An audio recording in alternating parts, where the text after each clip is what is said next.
Baylor women's basketball coach Kim Mulkey has tested positive for COVID-19, forcing the program to restrict team activities. It has also canceled Thursday's highly anticipated clash between the Lady Bears and UConn. Mulkey missed Saturday's game at TCU due to contact tracing, out of precaution, even though she had tested negative 3 times leading up to the game.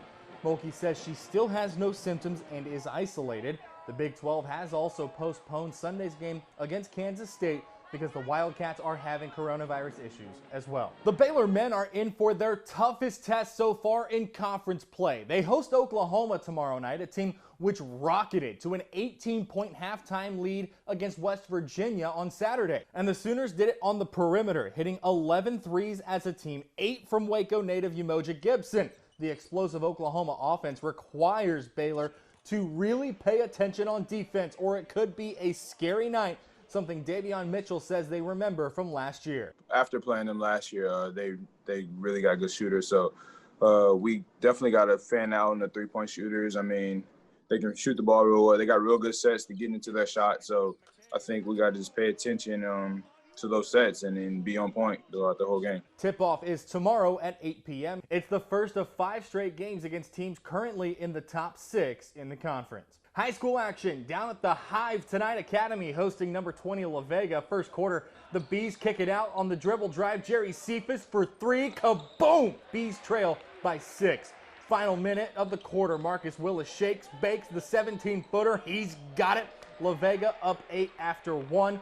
In the second quarter, off a rebound, Randy Wolf to Jordan Rogers. Corner pocket. He's got it. The Pirates would win a close one, 77-74 in overtime. Temple visiting Bryan in District 12 6A action tonight. First quarter, Dominic Caldwell misses the 3, but check out Rodney Johnson skying in for the offensive board, puts it home. Bryan strikes first. Later on, Temple works it around the horn. Finally, Jalen Hall gets it, drives, gets his own rebound to put it back, but the Vikings win 76-55. Today, Dave Aranda announced more additions to his staff for the 2021 season, especially on the offensive side of the football. Troy offensive coordinator and offensive line coach Ryan Pugh has been named the Bears' new offensive line coach, replacing Joe Wickline. Pugh's offenses produced 10 All-Sun Belt Conference honorees, including 5 linemen in 2 seasons at Troy. Clemson assistant Chauncey Stuckey has been named the Bears' new wide receivers coach. Stuckey started at Clemson as a quarterback and receiver in the early to mid-2000s before a 5-year career in the NFL. He will replace Jorge Munoz. Aranda also named Vil Valoria as Director of Athletic Performance. Former Baylor Bear Chris Miller was one of 15 players signed to a futures contract with the Arizona Cardinals today. Former Midway Panther JoJo Ward was also on that futures contract list for Arizona. The pair spent the 2020 season on the Cardinals practice squad. The futures contract means the Cardinals think Ward and Miller might be worthy of an active roster spot for the 2021 season. 2020 winner of the Heisman Trophy is Devontae Smith.